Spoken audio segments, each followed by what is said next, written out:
This is an old-fashioned printing press, invented around 1825 by an Englishman named Richard Whittaker Cope. It's called an Albion. Albion was the first name of England. In fact, if you look at a map, an old map of America, you'll find up along the northwest coast near Seattle was called New Albion at one time. I love printing press history and printing presses. It's a great activity, something both for pleasure and for a livelihood. But I have a more important message on history that I would like to introduce you to today, and that's the history of America, the United States of America. A few years ago, actually about 30 years ago, I had a neighbor that invited me to attend a class called Our American Heritage and the Constitution. That class changed my life, and I'm grateful for that neighbor's invitation. I'd like to invite you to attend a class called Know Your Liberty, and we will teach our American heritage and the Constitution. The Know Your Liberty series takes about 8 hours of your time. We're asking you to stop doing something that you like to do and sit down in front of your television set, perhaps with friends and neighbors, and watch a DVD. Watch several of them. Take notes. Start reading the books that are suggested, and take a serious interest in American history. Our Constitution, our Republican form of government, is on the very brink of ruin. And without a large number of citizens taking an interest, we may not preserve what our founding fathers established for us.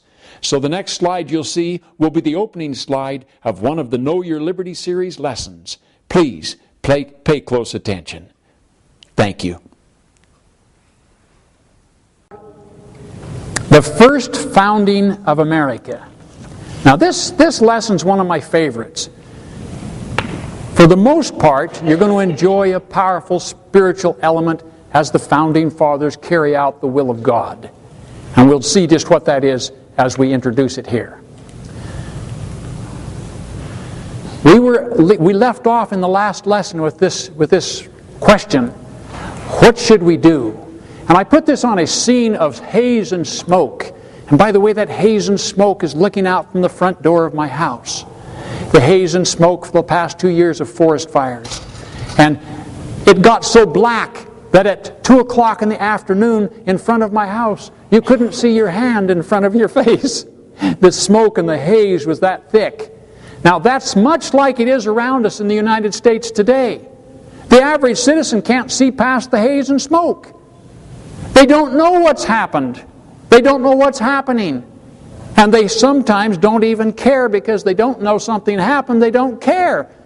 What am I trying to say here is, if you don't know there's a problem, maybe you'll be full of bliss and joy.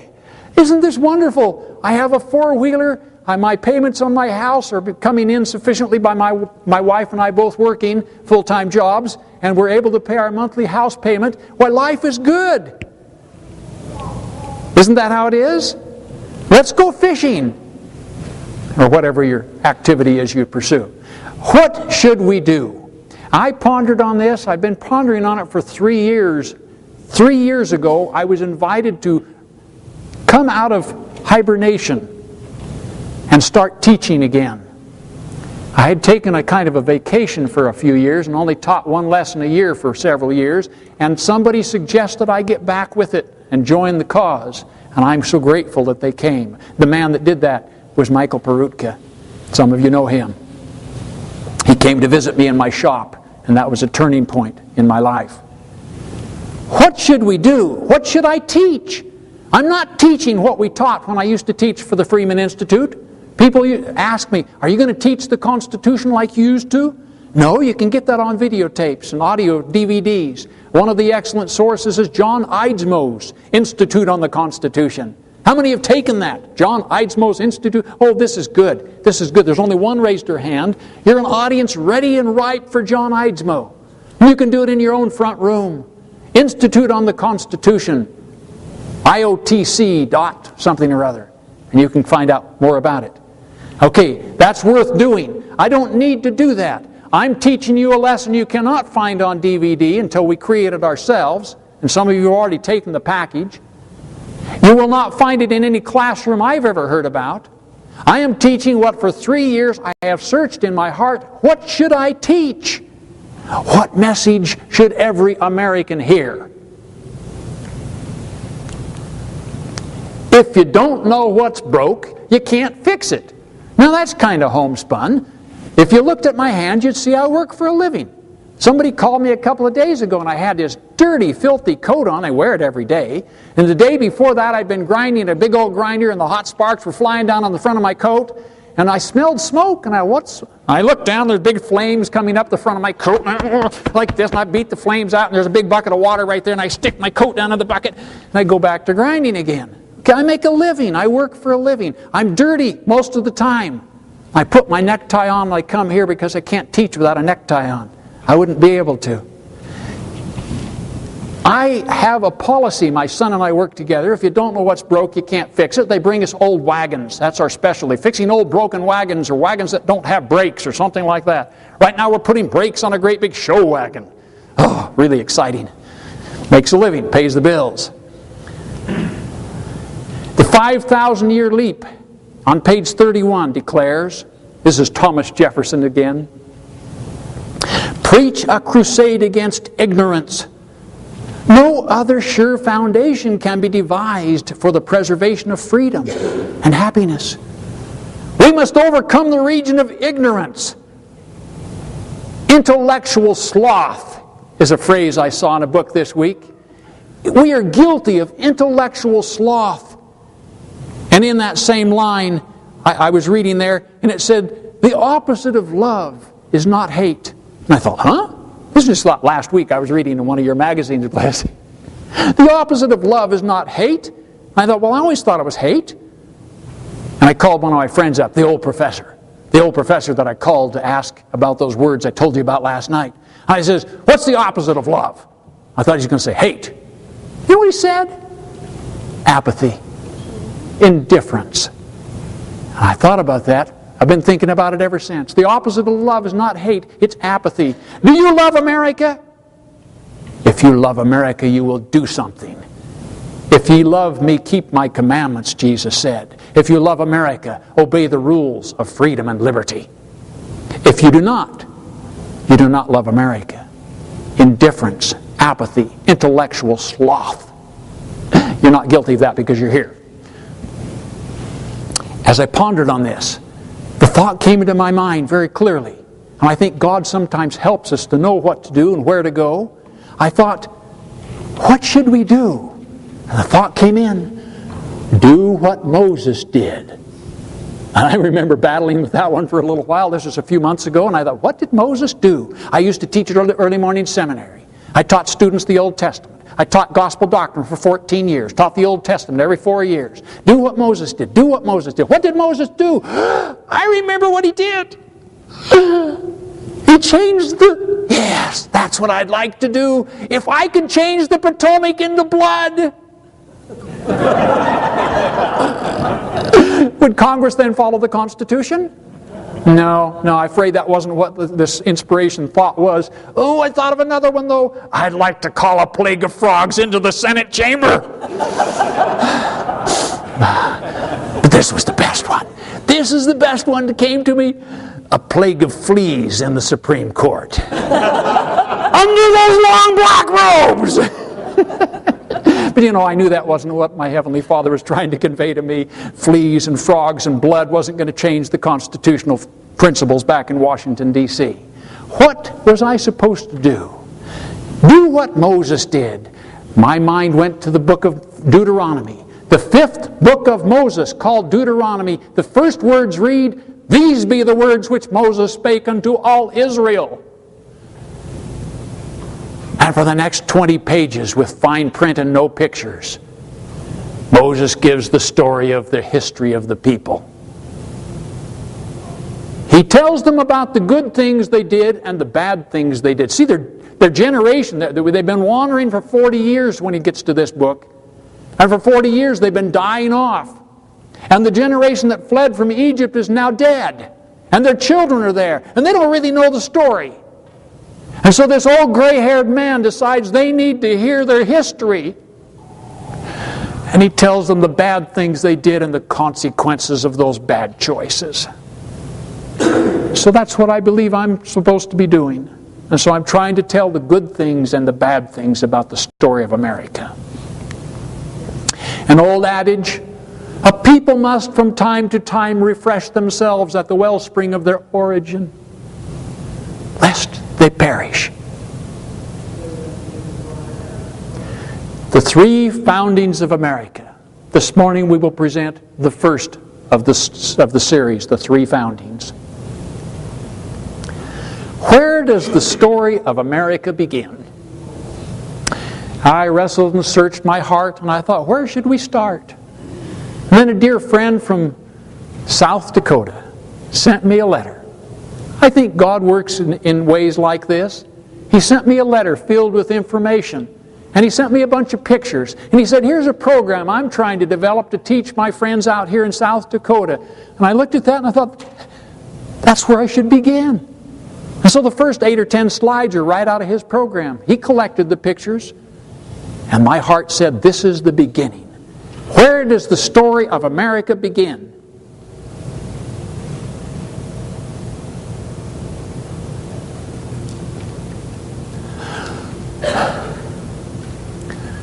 For unto you is born this day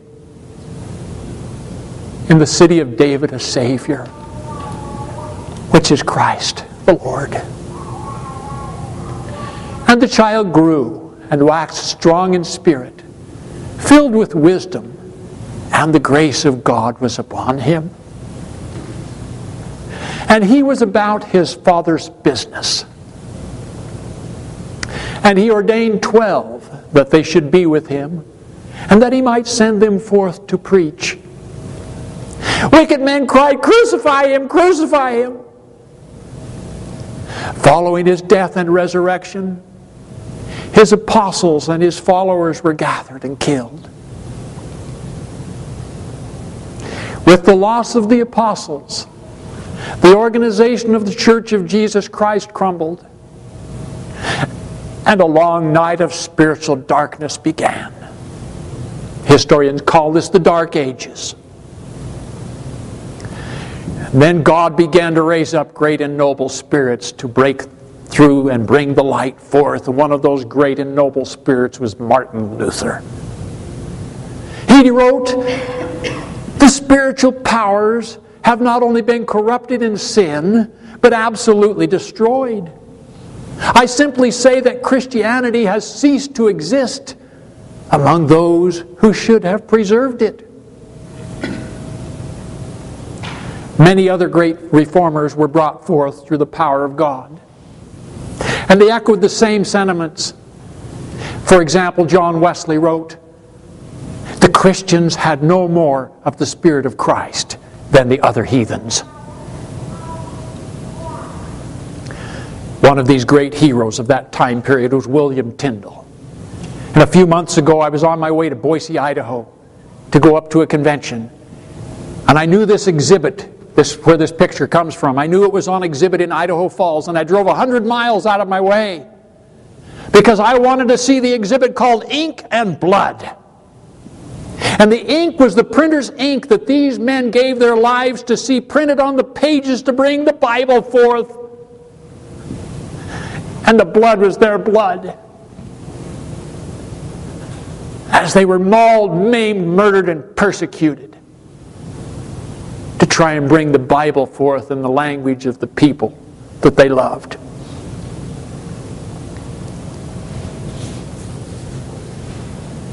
William Tyndale translated the Bible into English. He was betrayed much as Christ was. By treachery, he was captured, strangled, and burned at the stake. Many persons who adopted his opinions were mauled, maimed, and murdered for striving to live the simple teachings of Jesus. I wanted to see a real Bible. This is a real Tyndale Bible on exhibit, printed in 1536. I just wanted to see what a book looks like that man is willing to give his life for, to see that you would have a copy to read. I stood there in front of this Bible. It was an emotional moment. Tyndale was not alone. There were many others like him whose hearts were set on bringing forth the light. This is a famous engraving representing what happened to Tyndale's Bibles, many of them. The ecclesiastical leadership of England gathered the Bibles and burned them. What does this have to do with American history? Everything. Because Jesus Christ is the God of the land. Thousands of English Bibles were seized and condemned to the flames. The believers who tried to yield their whole lives to Christ were hounded, bullied, tormented, imprisoned, and burned.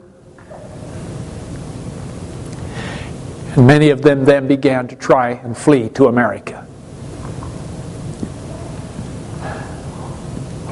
The first boats landed. And that brings us to the first founding on this side of the Atlantic. That's where we're going to focus our time now, this side of the Atlantic. Starting in the year 1607. We're going to take you right, however, to the coastline in 1620.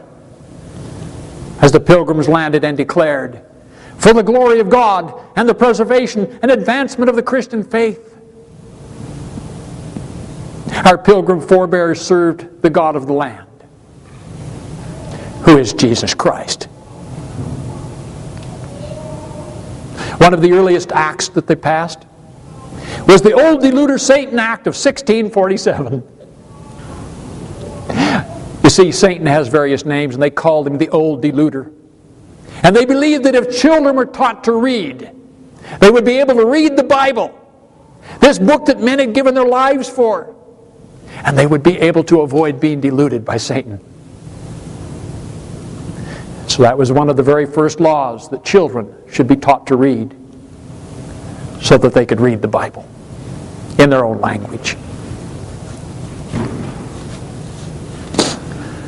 Thousands of Puritans followed the Pilgrims, again fleeing to a land where they could worship God according to the dictates of their own conscience.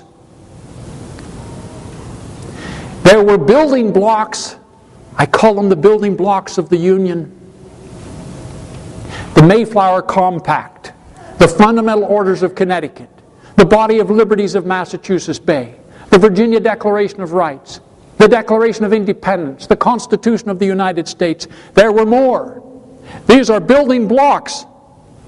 And the Constitution and the Declaration could not have been built without the blocks before them. They have something in common. The basic traditions of the United States of America were developed during this time period. One of the basic traditions they all shared in common, these building blocks, was the necessity of a virtuous people committed to the process of searching for the truth. Starting with the Mayflower Compact, all through those building blocks, they insisted you must have a virtuous people committed to the process of searching for the truth. They all agreed, these building blocks, that self-government by a process of deliberation through a representative assembly was the best way to govern a people.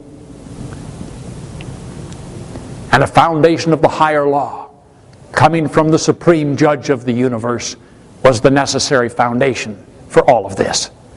The laws of nature and of nature's God. The first founding. 13 colonies became the United States. Now pay attention, heads up. We're going to teach you things you've never heard in your life. I don't care who you are, and I can believe fully with my whole heart I'm telling you the truth. 13 colonies became the United States. Well, y'all knew that already, didn't you? You notice this right here? What is that U? That's a lowercase u. Is that significant? It certainly is. You see, today, and we'll get to that, today we don't believe these 13 colonies became the United States with a lowercase u. Remember last night? Do we say is or do we say are when we put the United States in a sentence? Before 1861, they wrote are. 13 colonies were united in their desire to separate from the mother country. They were not united as a nation. Absolutely not. I like this word. I just started using it about a year ago. I came across it in some magazine article. Blather. Blather. We get so much blather presented to us. Nonsense. Mythical blather. And we'll give you illustrations, and you'll get some on, if you listen this week to lessons 2 and 3 on that DVD you take home. You'll learn some examples of mythical blather. Here's some right here. This is the truth. This is not mythical blather. They declared their individual sovereignty on July the 4th, 1776. Now, here's some mythical blather about that event. Note 1. The Union was not born on the 4th of July. Of all the stupid nonsense. Have you ever heard that before? Born on the 4th of July. You'll have that probably in Provo on July the 4th. Somebody will be singing that. The Union was not born on the 4th of July. Huh? What are you talking about? Here's another bit of mythical blather. A new nation was not brought forth on the continent, on this continent, on the 4th of July. That's mythical blather. It's total nonsense. Huh? Here's another bit of mythical blather. The sovereign states were not conceived in liberty on the 4th of July. This sounds bizarre. Now you're all getting a bit of a walk out, aren't you? You're thinking, I'm the guy giving the mythical blather. Hang on. Open your mind. Consider the outlook for slavery. I'm just giving you an example of this mythical blather here. On the 4th of July, what did we do? 13 free, sovereign, independent states declared their independence from Great Britain. How many nations were born on the 4th of July? 13. 13 free, sovereign, independent nations were born on the 4th of July. So if anybody tries to tell you our nation was born on the 4th of July, correct them. There were 13 nations born on the 4th of July. And no one nation was dependent in any way whatever on any other nation. Did the Declaration of Independence come forth conceived in liberty? This is another total nonsense. Were the slaves, and there were 1 million or 2 by then, were the slaves offered any benefits because of the Declaration of Independence? Was it any hope for them that they would receive freedom? Liberty? Was there? Not mentioned. No. No, there was not mentioned. There was no hope in this declaration for their liberty, nor for their posterity. Well, how about women? Were women being given equal treatment to men in those days? Were women offered increased liberty because of the Declaration of Independence? Come on, give me an honest answer. No, they weren't. So don't tell me it was conceived in liberty. That's mythical blather. Can you handle this? Are you able to take this heavy a load? Let's go on. Notice the date when this book was published. In 2006, 3 newspaper reporters, Ann Farrell, Joel Lang, and Jennifer Frank, decided they need to explain something that they had come across as reporters for a newspaper. And so they did the research and they printed this book in 2006. Good reading! What do we learn from this book? How the North promoted, prolonged, and profited from slavery. How the North promoted, we always attach slavery to the South. It was those Southerners that were promoting slavery. Not according to complicity. The North was the promoter of slavery, and they were using the slaves in the South. Where did slavery start? What did Thomas Jefferson try to do when he wrote the Declaration of Independence and it was refused and not accepted by the committee? Oh, this is all in this book. Slavery has long been identified in the national consciousness as a Southern institution. The time to bury that myth is overdue. Why did they wait till 2006 to tell us this? Here, for example, we have Jefferson wrote, this is quoting from the book, Jefferson wrote that the king had waged cruel war against human nature itself, violating its most sacred rights of life and liberty in the persons of a distant people who never offended him, captivating and carrying them into slavery in another hemisphere, or to incur miserable death in their transportation thither. This was Thomas Jefferson's suggestion to go into the Declaration of Independence. Did it make it there? No. Why didn't it make it there? These authors suggest for your consideration that the North would have been offended by this statement, and they did not want it in the Declaration. A slave owner, Thomas Jefferson, wanted to show how, when, and where slavery started and accused King George of violating the rights of the slaves. It was not allowed in the Declaration.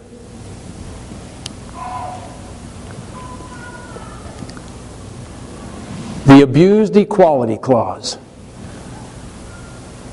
We hold these truths to be self-evident, that all men are created equal. What a beautiful statement. And how often it has been taken out of context and completely misconstrued. That's probably the most misconstrued portion of the Declaration. I don't have the time this morning to give you the whole explanation. Just accept that I, Stephen Pratt, do not agree with the commonly distributed nonsense that I call mythical blather with regard to the interpretation of that clause called the Equality Clause. And you'll think, huh? What's this speaker trying to suggest? That isn't the way it's meant? My high school teacher told me it means such and such. Or wherever you learned about the Equality Clause. I'm just giving you something to think with. Something to think with. We equals the states. The states represented by duly elected ambassadors. The states hold these truths to be self-evident. Now, what else can we learn here? Truths. These truths is plural. One of the truths is that all men are created equal. There are 10 more listed in the Declaration. There are 11 truths. And if we take one out of context, shelve the other 10, are we understanding properly what the meaning is? I see a lot of blank stares, like you're really, really wondering if I'm on the right track. Am I giving you something to think with? Yes. All men does not mean each individual man. He was not talking in the Declaration about each individual man. Huh? Next week I'll bring a handout. I didn't bring it on purpose this week because you're not ready for it. I'm introducing concepts you've never heard before. Next week I'll bring a handout, a one-page article that gives you another viewpoint that you've never heard before. Note, the Equality Clause has been construed in such a way as to cause a derailment in our tradition. It has been abused and derailed American constitutional government. We does not mean the people. When read in context, it appears we means the states. The drafters of the Declaration are maintaining that the Americans are equal to, say, the British or the French, to establish a form of government which shall seem most likely to affect their safety and happiness. Now, that's another viewpoint that you probably never heard before. Consider, for example, what did King George acknowledge at the signing of the Second Treaty of Paris in 1783? Now you can go to my website, libertyandlearning.com, and on the home page you will find a challenge. The challenge is to analyze what the phrase, or what the meaning of the word the Union is. What is the Union? Libertyandlearning.com. The home page, the challenge, a heuristic exploration of the Union. And if you don't know what heuristic is, watch DVD that you're taking home, numbered lesson number 2, and we'll define that there. The Union? We all know what the Union is. That's what got saved during the Civil War. Nonsense. That's more mythical blather. And I'll show you by evidence next week on Friday night what I'm talking about. The Union was destroyed during this so-called war we give the name the Civil War that was totally uncivil. What's the Second Treaty of Paris say? What did King George acknowledge? In the second, and you can read it on the website. You don't have to go to the Library of Congress to find it. You can in fact type in on Google search, Second Treaty of Paris, and there it is in front of you. King George named each individual sovereign state And he said, after naming them all, you are free, independent, sovereign states.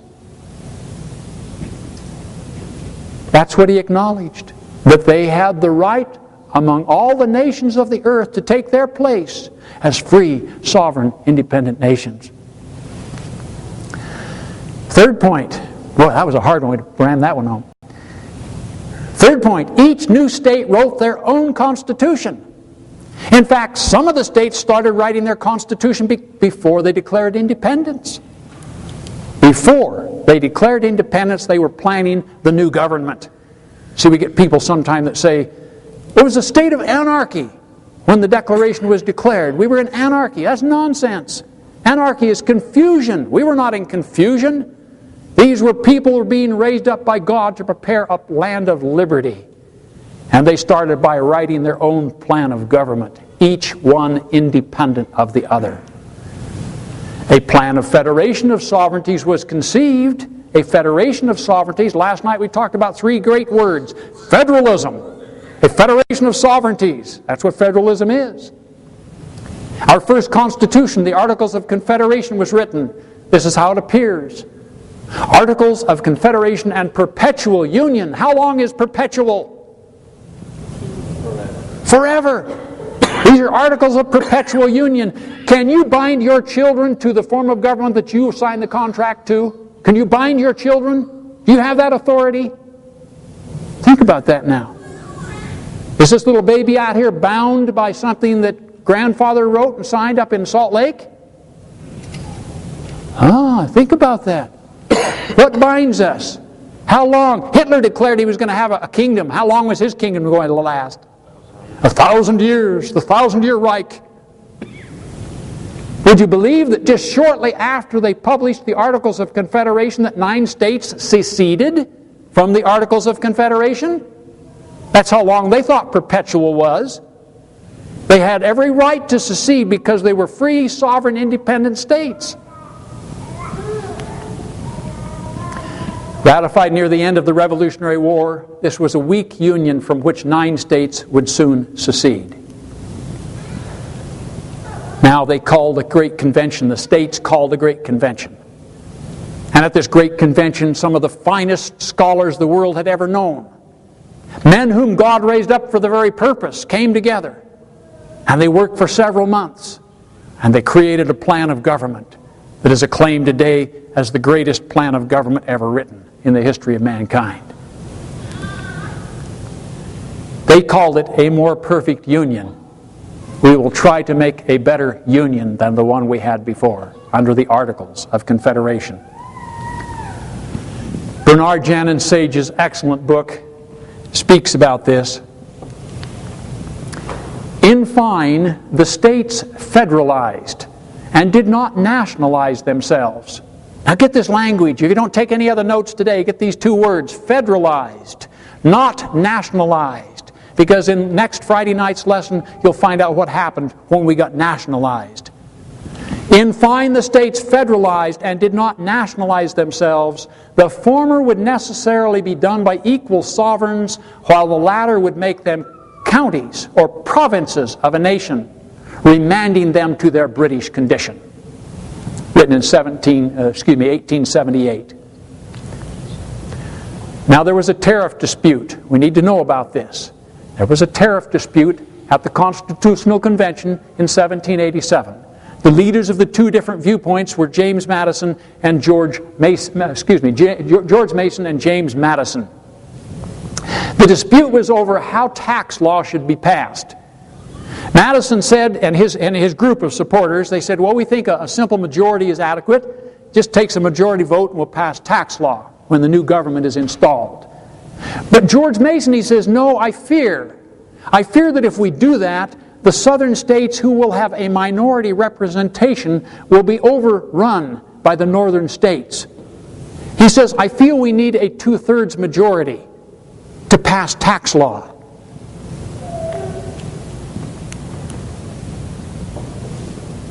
The great fears at the Constitutional Conventions, I guess I better add to that. Madison won, George Mason was right. And it caused a major rift just 40 years later. The great fears when the Constitution was taken before the states. Remember, the states created it. They elected delegates, they sent delegates to a convention, the delegates represented their state, and then they brought the Constitution back and proposed it to the state. Each state individually was given the Constitution suggested by their representatives. The ratification debates by state, their great fears were that the proposed Constitution consolidated the states into a nation. They did not want to be a nation of consolidated states. They wanted to be free, sovereign, independent states, federalized, with a central government having a few enumerated powers, specific and defined. That's what they established in this written document. The proposed Constitution would control the states and do away with their statehood and sovereignty. Now they feared this. And the fear was so high that at the debates in the various states, some of the states passed the Constitution rapidly, and other states debated it in great detail. Massachusetts passed it barely. Out of 355 votes cast, they only won a majority by 19 votes. That's a close call. In New York, they only won by 3 votes in passing and ratifying the Constitution. In Virginia, a margin of only 10 votes, they barely passed the Constitution. North Carolina soundly rejected the Constitution. They wanted nothing to do with it by a vote of 188 to 88. Later, however, they called for another convention, and they deliberated once again, and they passed it by 193 to 75. What about Rhode Island? They rejected the Constitution by 2,708 to 232. They wanted nothing to do with the Constitution. 2 years passed by before they finally called for another convention, at which they passed it by a margin of 2. That's how close it was there. What were their 2 great fears? Their fears were that if they had a constitution like this, the federal government would nationalize them and run over them, and they would lose their identity as a state. Did any of that happen? The first founding includes this step. A voluntary union of states was formed by delegating a few specific and enumerated powers to the federal government, while each state retained its individual sovereignty and right to secede. They retained that. The evidence is overwhelming.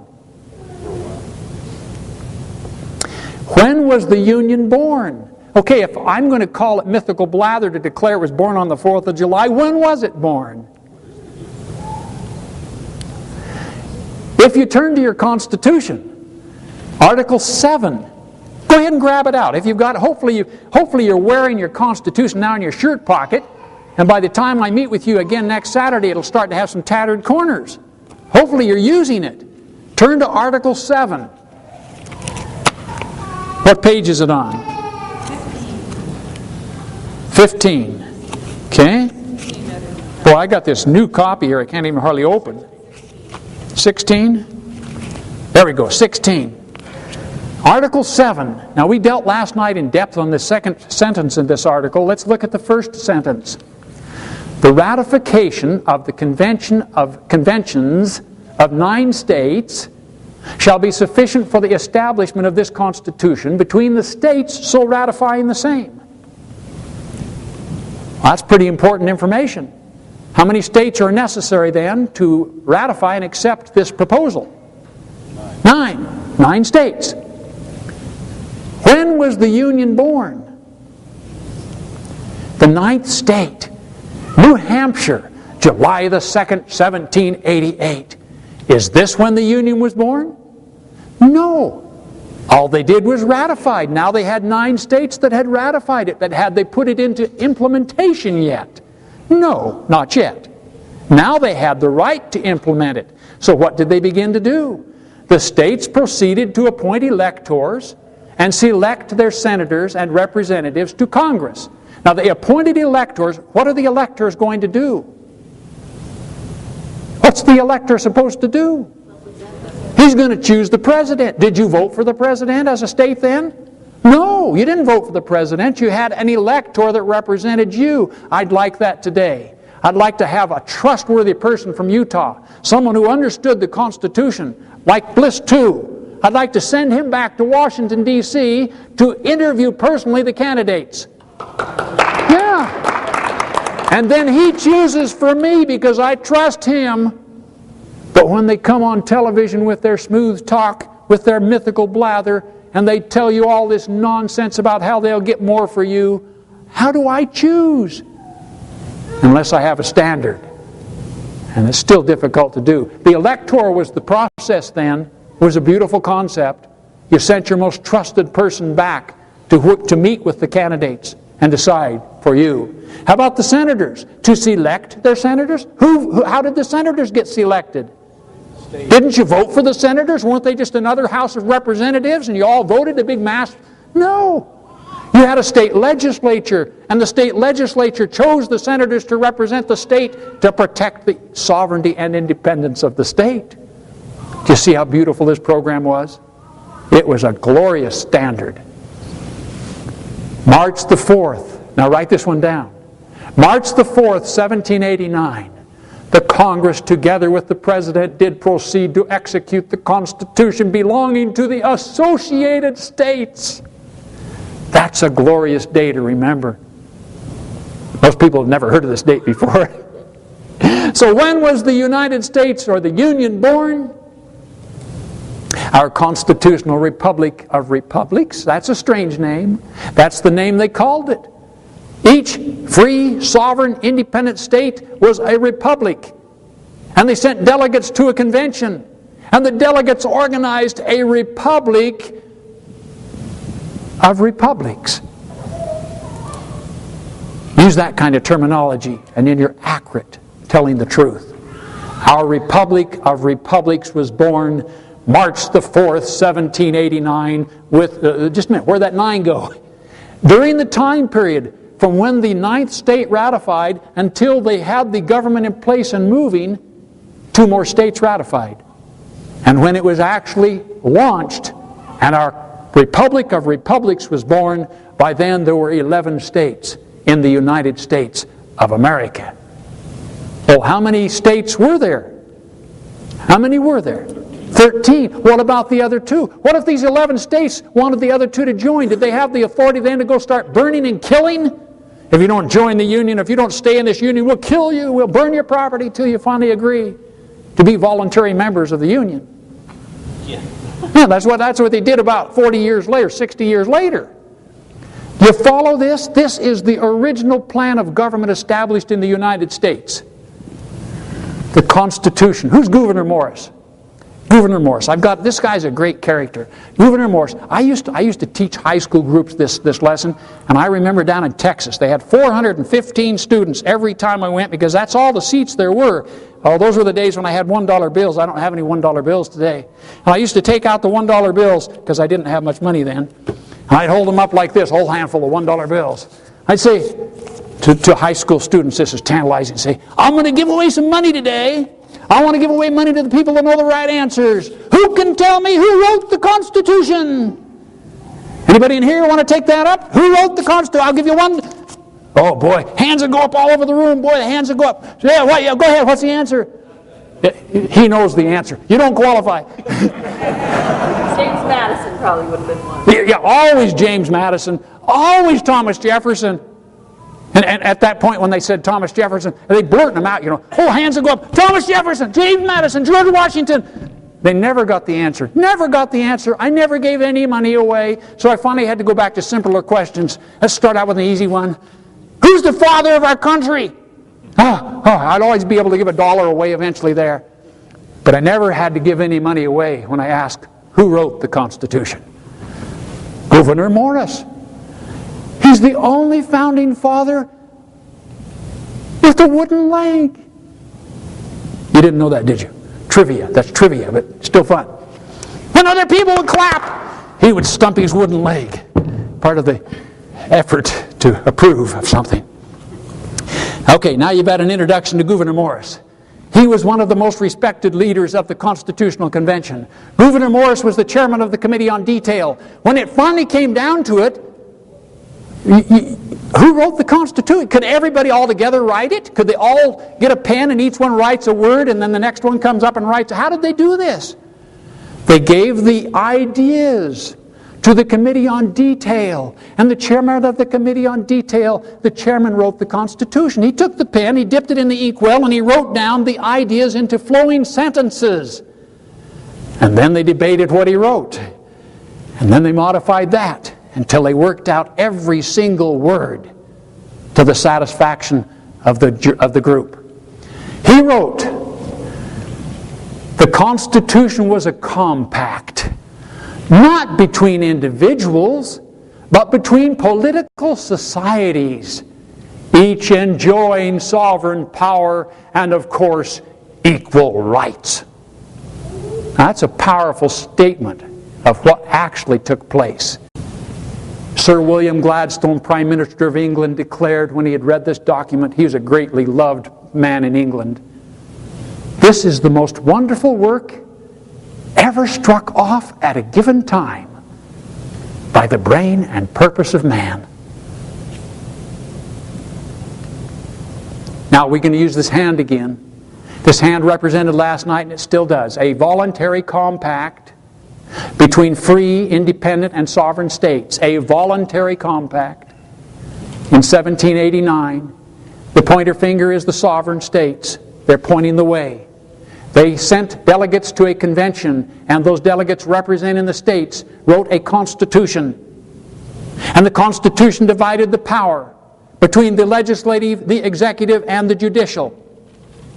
This was the structure of federalism as we federalized from 13 free, sovereign, independent states. Did they give up their sovereignty?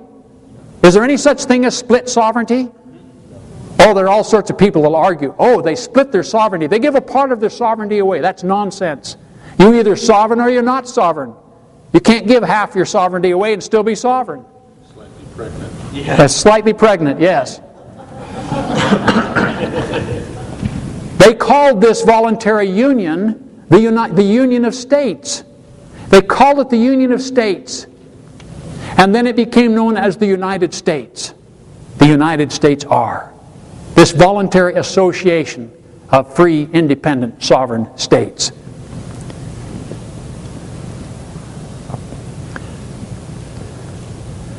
Now the monarchic versus the democratic principles. Monarchic meaning monarchy, democratic meaning rule of the people, not democracy as it's used today. Clarify that. That's important to recognize.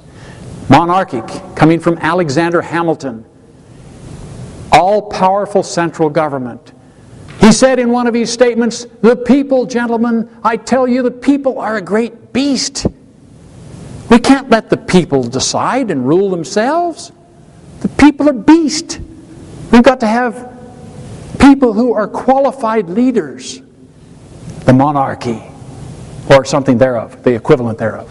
Now, in contrast to that, Jefferson declared the rule of the people. Governments are instituted among men, deriving their just powers from the consent of the governed. It's the proper role of government to operate by consent of the governed. And when a government refuses to operate by the consent of the government, or the consent of the governed, they're ruling in unrighteous dominion. Hamiltonism summed up in these words: create a strong central government similar to that of England.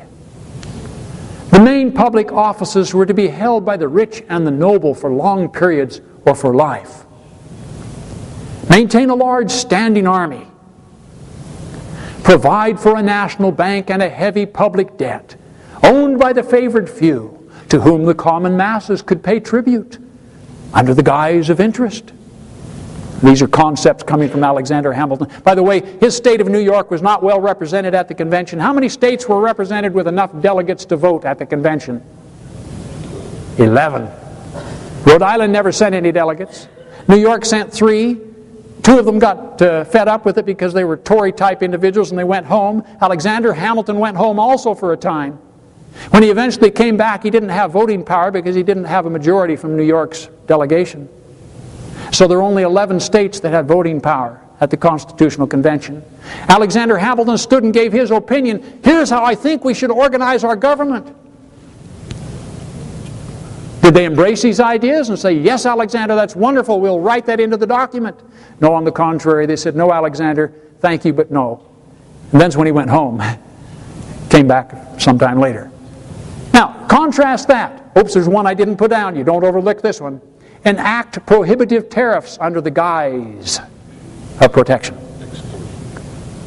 Okay, these are the 5 points of Hamiltonism. Compare that to Jeffersonism. Assign to the central government only specific enumerated powers. Separate the powers of government both vertically and horizontally. This is protection, vertically and horizontally. And the young lady brought up a beautiful diagram of it, showing me a pyramid. Catherine, is that your name? Yes, Catherine brought up a beautiful diagram showing me a pyramid. The people are at the bottom, and the central government's up at the top up here. And it emanates, it's divided. We have the central government, we call it the federal government. We have the state governments, the county governments, the city governments. We have the family, which is the lowest level, the most foundational level of government. We have horizontal division of government. At the federal level, we have legislative, executive, judicial. At the state government, we have a similar division. And at the family level, we have father and mother as a horizontal division of power. This is the structure upon which America was founded. Follow a written constitution strictly and change it only by amendment. In questions of power, then, let no more be said of confidence in man, but bind him down from mischief by the chains of the Constitution. Which plan did we adopt? Hamiltonism or Jeffersonism? We adopted Jeffersonism. He wasn't even there. He was in France. But he wrote copious notes and sent them to James Madison, who became known as the father of the Constitution. George Edmunds was a woman. Her name was Elizabeth Merriweather. Women still hadn't gained enough recognition in that day to dare publish their name on the front of a book. So she put a man's name on her book in the year 1904. It's a good book. It's well worth reading. Facts and Falsehoods Concerning the War on the South, 1861 to 1865.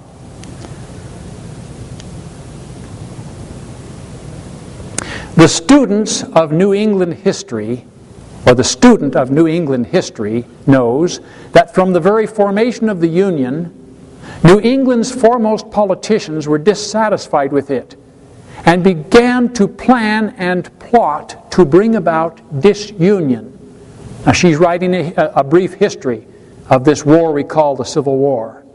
So what was the problem? People in New England had dissatisfaction, and they were starting from the very beginning to call for non-union, a disruption or plot to bring about disunion. She goes on. As early as 1796, men of Massachusetts began to talk of New England seceding from the Union. In 1796, they wanted to secede because of their own selfish reasons. They were interesting. It's interesting reading. She goes on.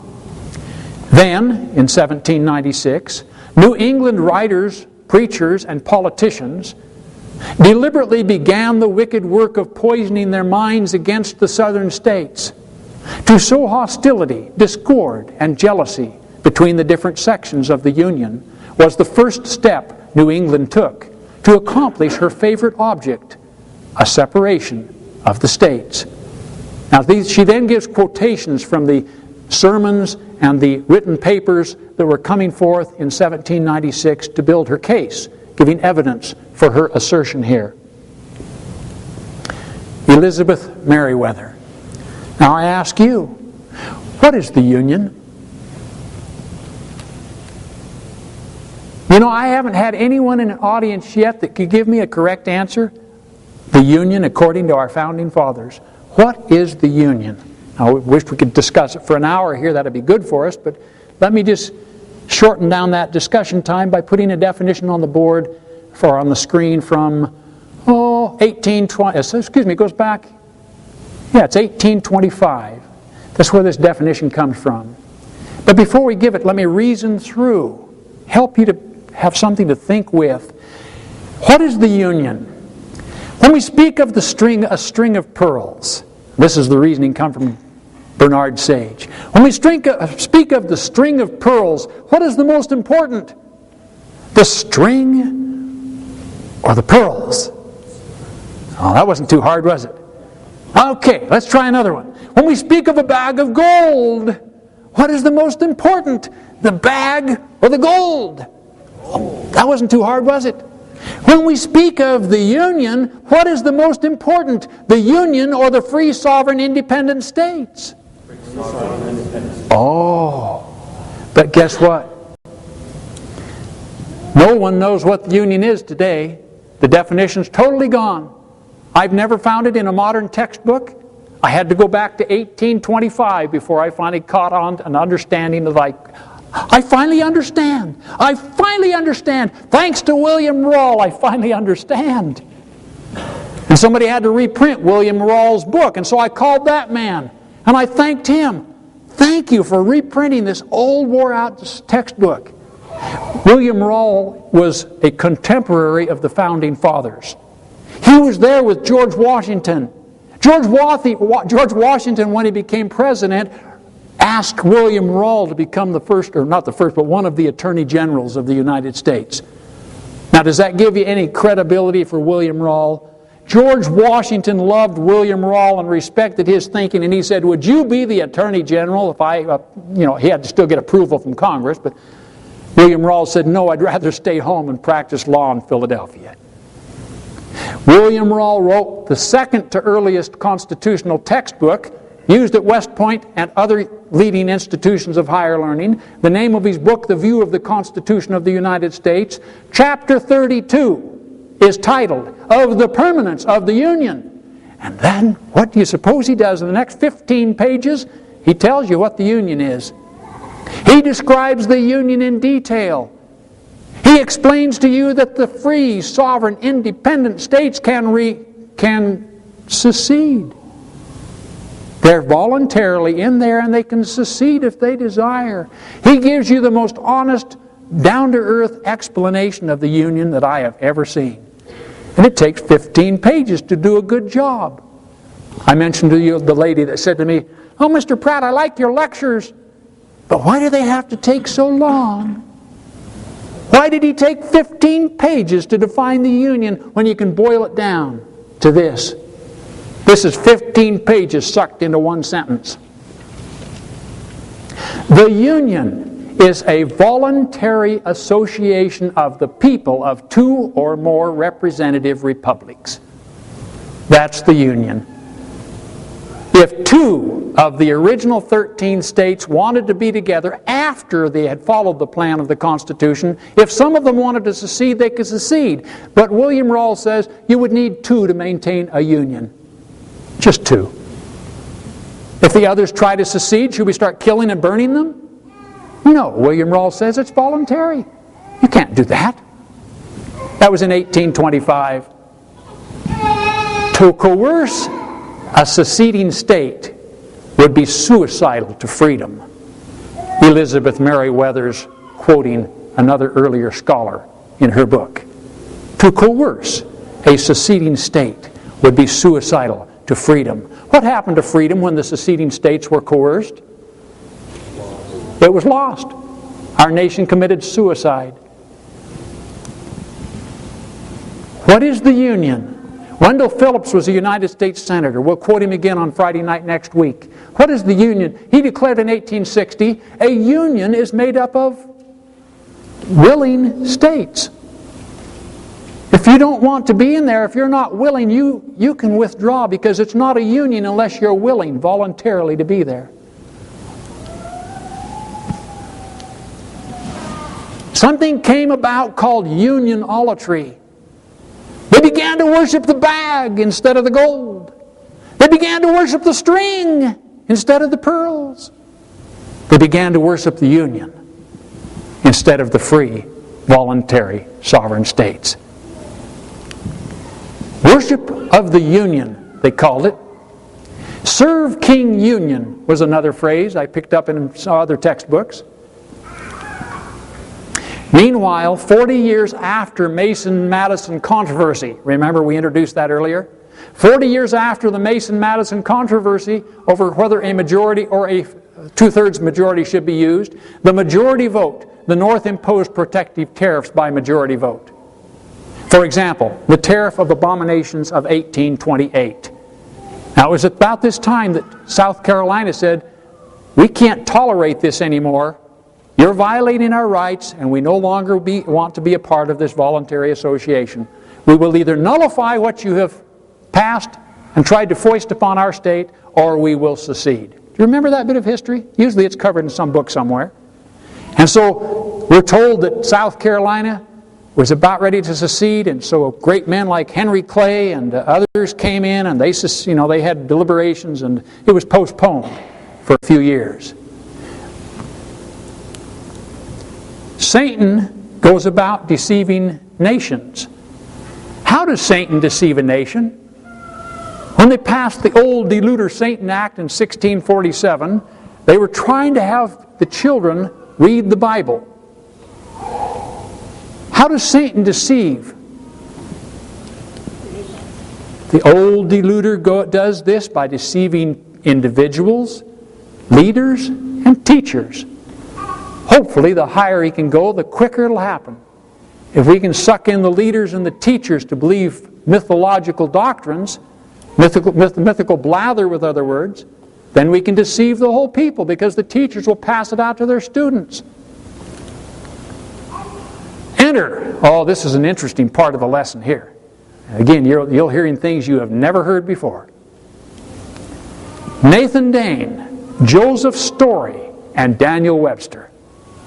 Three famous characters from the past. They got together in the 1830s.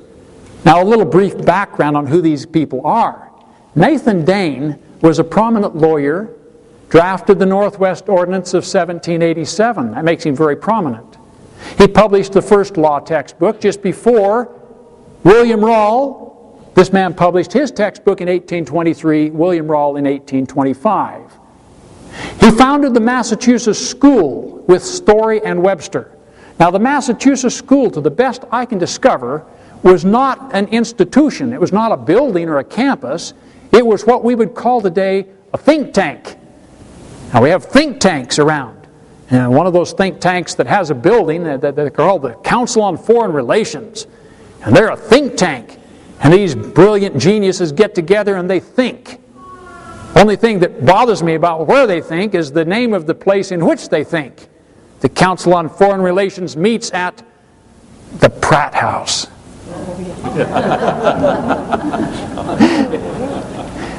They had a think tank. I don't know where they met, but they met in Massachusetts. Now let's give you a little bit of background on the next character here. Joseph Story, a very famous justice of the Supreme Court.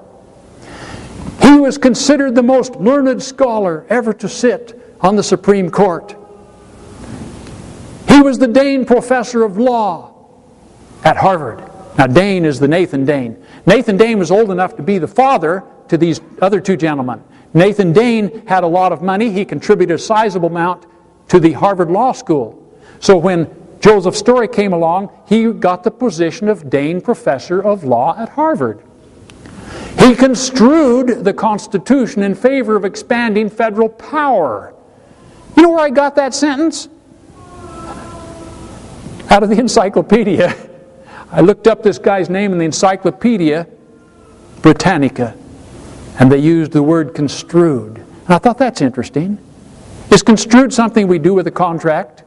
Do we take our building contract and construe it? No, we follow its face value. What does it say? We don't construe it. In the encyclopedia, I already knew this from other reading, but in the encyclopedia they said he construed the Constitution in favor of expanding federal power. What was one of the greatest threats that the states felt when they went to their state conventions? Is expanding of federal power. Now this man did it. He expanded federal power. He engaged in behind-the-scenes political activity. That's a phrase again from the Encyclopedia Britannica, which included the Massachusetts School. That part is not in the Encyclopedia Britannica. They did not put in the Massachusetts School. The Massachusetts School is a phrase coming from Bernard Sage. And to this day, I can't find another source that gives me that name. So I'm relying on one scholar using the phrase Massachusetts School. However, there are other scholars that show what happened with these three men, that they didn't necessarily name the name but Massachusetts School, but they showed their thinking, their ideology. Oh, this character here, Daniel Webster. Daniel Webster, the great God. Webster. This is a phrase used to describe him. One of the greatest lawyers in American history. United States Senator, Secretary of State, co-founder of the Massachusetts School. So we have these three characters. Now, I got done with this lecture a few weeks ago and somebody came up, "Oh, I'm most disappointed to hear about the man that wrote the dictionary." Blew it. Okay, let's do a slide. I added this slide since then. Do not confuse Noah Webster with Daniel Webster. Okay, don't get confused here. Noah Webster and Daniel Webster were two different people. Noah Webster's date shows that he was born about 18 years before the Declaration of Independence, and Daniel Webster was born about 6 years after the Declaration of Independence. 24 years between them. That makes Noah Webster old enough to be Daniel Webster's father. I don't know if there's any relationship. I can't find a hint that they were related in any way. They just happen to have the same name. Now, Noah Webster was a great American. Daniel Webster has a track record. We hear him quoted all the time. But by the 1830s, kind of like we quoted from, Alan Greenspan this morning. What did he say as a young man? And what did he say when he became the chairman? So that same kind of thing happened with Daniel Webster. As a young man, he said things that were true. And then as he got older with more prestige and power, he started saying things that were false. Noah Webster's noted for his great dictionary. How many of you own the 1828 Noah Webster dictionary? Oh, wonderful, wonderful, a great show of hands. I just bought my copy recently. I felt I was not prepared without it. I'll show you why. I'm going to show you a quote from the 1828 and compare it to what happened with Daniel Webster's influence. Noah Webster also wrote the Blueback Speller. The Blueback Speller was the best-selling book in America. In fact, I think it still holds that record next to the Bible. More Blueback Spellers sold than any other book. More than 100 million copies. And there's a great contribution to the development and the growth of a good American youth. The contributions made by Noah Webster. They were profound and valuable. Now, let's take a comparison here. If we go to Bernard Sage, in chapter 12, the title of the chapter is Verbal Jugglery. Now, what's juggling? We take balls or we take 10 pins or something, we start throwing them up and we juggle them around. What's verbal jugglery? We're taking words and we're juggling words. He has a whole chapter on this as Bernard Sage explains what the Massachusetts School did to Noah Webster's dictionary. Let's take a real example. Now, he gives a whole chapter of examples. Let's read first the few comments here. After contrasting the doctrines of the two Washingtons, it is well to bring to view in the same line of investigation the two sets of so-called definitions of Noah Webster. As to the matter in hand, one genuine and the other counterfeit, with sapping and mining industry equal to that of a species of rodent vermin, and quite as difficult to follow and counteract. A certain class of teachers and leaders have undermined to its ruin the sacred temple of constitutional freedom. Now, when is he writing this? 1878. In 1878, he says there are certain teachers and scholars who have undermined the constitutional principles of freedom. Huh? In 1878? Yes, that's next Friday night's lesson. Unfortunately, they and their disciples are followers unfortunately, they and their disciples or followers mainly control the political propagators, print, press, publishers, politicians, and in short, the most of the means of political teaching in the whole land. Does that sound familiar? If we could just control the websites, if we could just control the newspapers, the television, the evening news, if we control the magazines, we could control you. And that's what he's saying in 1878. They took control of the media at that time. Now what happened? Thimble rigging. Thimble rigging exposition. In 1830 to 33, Daniel Webster abandoned his previous and sound constitutional views and played most skillfully with double senses and with false debate. Said he, "Words are things of mighty influence, because a just conclusion is often avoided, or a false one reached, by the adroit substitution of one phrase or one word." Or he might have said one definition for another. Oh, and then Bernard Sage begins to give examples of the word changes, the definitions of words from the Noah Webster Dictionary of 1828 and the 1864 Noah Webster Dictionary after his death. I will give you one illustration, and you will grasp it quickly. You will see what happened. Now, he uses the 1844 edition. That's why I bought the 1828. I wanted to see if it was the same definition. It's word for word the same. In 1844, Noah Webster's influence was still in his dictionary, even though he had died 1 year earlier. I believe Bernard Sage used this to show the short time span in which corrupt men can influence people for evil. In 1844, the definition of the word Congress reads, "The assembly of senators and representatives of the several states of North America, according to the present constitution or political compact, by which they are united in a federal republic." Are you catching the language? Bernard Sage italicized the phrases he thought would be most helpful here. Pay attention to the assembly of senators and representatives of the several states of North America, according to the present constitution or political compact, by which they are united in a federal republic. Boy, that's a clear statement of truth. The legislature of the United States, consisting of two houses, a Senate and a House of Representatives. Now get ready to have your mind blown. What you're going to see is the definition we see today. And you'll think, well, that doesn't blow my mind. That's just the way it is. Can you handle it now? Get ready. Congress. The assembly of senators and representatives of the people of a nation, especially of a republic, for the purpose of enacting laws and considering matters of national interest, and constituting the chief legislative body of a nation. Does anybody see any problem there? Yeah. Boy, if you don't, stay over after and talk it over with me.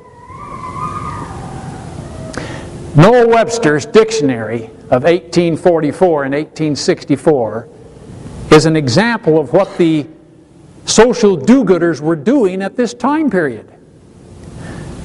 The states federalized, not nationalized. Now you're hopefully catching on why I jump up and down up here so many times to explain that the states were free, sovereign, and independent, and they federalized. Federalism, enumeration, and separation were the doctrines of freedom established in the founding of America. The Massachusetts school had a doctrine or an ideology. Here some of the concepts are from the quotations from their literature. They say that the Constitution teaches that we, the people of the nation, do ordain and establish that what the nation ordains is the supreme law of the land, and that all powers not delegated by the nation in this Constitution are by the said nation reserved to the states respectively or to the people. Now, is that confusing? You just want to go home and ride your four-wheeler or mow the garden? Hang on there. Bright, keen intellect. Let your mind work on this and understand what happened clear back then. Here's another concept from the Massachusetts school. What the Massachusetts school desired was an all-powerful central government over one nation indivisible. Socialist activist Francis Bellamy would later incorporate this language into the Pledge of Allegiance. One nation, indivisible, is socialist dogma coming from the Massachusetts school. Well, this is thought-provoking, isn't it? The people of the United States are a nation, one sovereign people, represented by a national government which is possessed of absolute supremacy, so far as its vested powers go, and is the exclusive judge of the extent of said authority. Now this is 1878. That a man is publishing what these people were thinking in 1830. Massachusetts school doctrine. The nation ordained the Constitution. Is that who ordained the Constitution? Did the nation create the Constitution? Who created the Constitution? The states created the Constitution. That's a lie. The nation ordained the Constitution, and that, as it is the supreme law of the land, state sovereignty is effectually controlled by it. Now we're clear back. We're looking at what happened between 1830 and 1860. This is what we're looking at right here. The Massachusetts school, summarizing, a federacy was changed to a nation of provinces called states. They still called them states, but their power or their sovereignty was eliminated. The central government is the supreme law of the land. What's the supreme law of the land? The Constitution is the supreme law of the land. The central government is not the supreme law of the land. The central government is the final judge of its own authority. A state and a county are equal in rights. Now again, we're summarizing doctrines taught 150 years ago. And they became popular. And they swept across the country. And a vast group of people began to accept it. But I don't want to spill the beans. That's for next week's lesson. I want to tell you who they are, who accepted it. What is a faction? A group of people in an organization who have common interest, usually in opposition to the principles or aims of the main body or leadership. Faction, partisan conflict within a county or a country. Okay, that's a faction. Now the Massachusetts school, they were first a faction, a small group of individuals who didn't agree with the general thinking of the country. Then they became an enterprising minority as they used the media to spread their doctrine. And finally, a victorious party engaged in overthrowing constitutional liberty, a gigantic faction, and what do you suppose the name of this political party was? Can anybody dare say it out loud? The Republican Party. This is where they came from. They were an extension of the gigantic faction. And in 1861, they had the power to place a candidate into office. And that's next Friday night's lesson. What happened? This is a relief shot. People say, what should we do? There's nothing we can do. I hear that more often nowadays. Oh, there's nothing we can do. You ever hear that from any of your friends and neighbors? Oh, there's nothing. Well, why would I want to spend Saturday morning down there listening to a lecture on American history? There's nothing we can do. And some people say, God is in charge. It's God's will. Whatever's happening is the will of God. You heard that kind of reasoning? You're going to blame it on God? This is a sailboat. I looked for a sailboat so I could represent the Bonhomme Richard. Do you remember the story of John Paul Jones? I warm inside as I think about it. He was on the Bonhomme Richard, an older ship with not enough guns, poorly equipped. And John Paul Jones was out representing the United States. And there was this massive English warship called the Serapis. And the Serapis and the John Paul Jones Bonhomme Richard came together in conflict, in battle. And they started shooting each other. But the Serapis had more guns and they were bigger. And the poor Bonhomme Richard was all punched full of holes. So what did John Paul Jones say? He said, jump into the ocean, man, and swim for the Serapis. It's our last hope. They'll put us in prison, and we'll be in prison for a while, but then we'll be free. Isn't that what John Paul Jones said?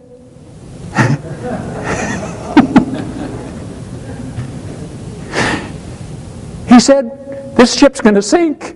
We're in big trouble. Sail up right beside the Serapis and tie on. We'll tie our ship to the Serapis and we'll board. We'll take them over by force. So when the commander of the Serapis looked at the situation, he didn't know what John Paul Jones was like. He didn't know the kind of man he was dealing with. And he said, "You give up?" And what was John Paul Jones's famous statement? I have not yet begun to fight. I have not yet begun to fight. And he tied the two ships together. And these men, undoubtedly like they show in Hollywood, they probably grabbed hold of ropes and swang over. I suppose they did. I don't know how they got from one boat to the next. They crawled over somehow. And they had hand-to-hand combat until they caused the British troops to give up and they locked them in their own hold. And then they cut the Bonhomme Richard loose and watched it sink into the sea. So the next time your friends and neighbors say, "Oh, why are you spending Saturday down there listening to a history lecture? There's nothing we can do." I've just begun to fight. It's a battle of words, and it must be done kindly and gently. The Spirit of God must be in the cause of liberty, for the gospel of Jesus Christ is the perfect law of liberty. And if you're going to explain liberty to your friends and neighbors and your family, you must do it from a kind and a gentle perspective. We showed this slide earlier. Last night I showed it.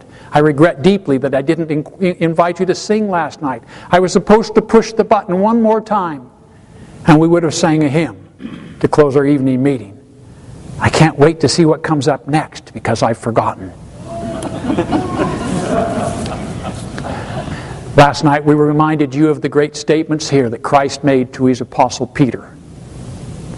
When thou art converted, strengthen thy brethren.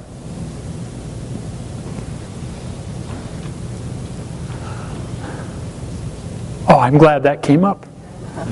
Would the audience please rise?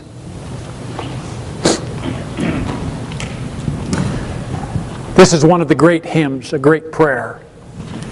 There are actually two verses to it, so when we've sung this verse, oh, by the way, back here, what do you suppose the last thing they did was before they parted? And they sung an hymn. You read that in this account. And they sung an hymn. And so before we part today, we're going to invite you to sing an hymn. Now this hymn is a very famous hymn. We're going to sing this verse, and then we'll flash the next verse on the screen. Now the next verse was written, oops, am I going the wrong direction?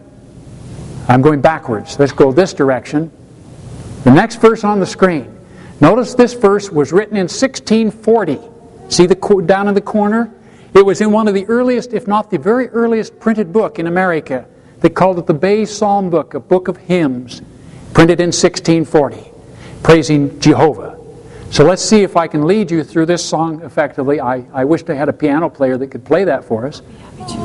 Are you able to do it? To go through it once then, so that we kind of let you warm up at the piano. Can you do it without music?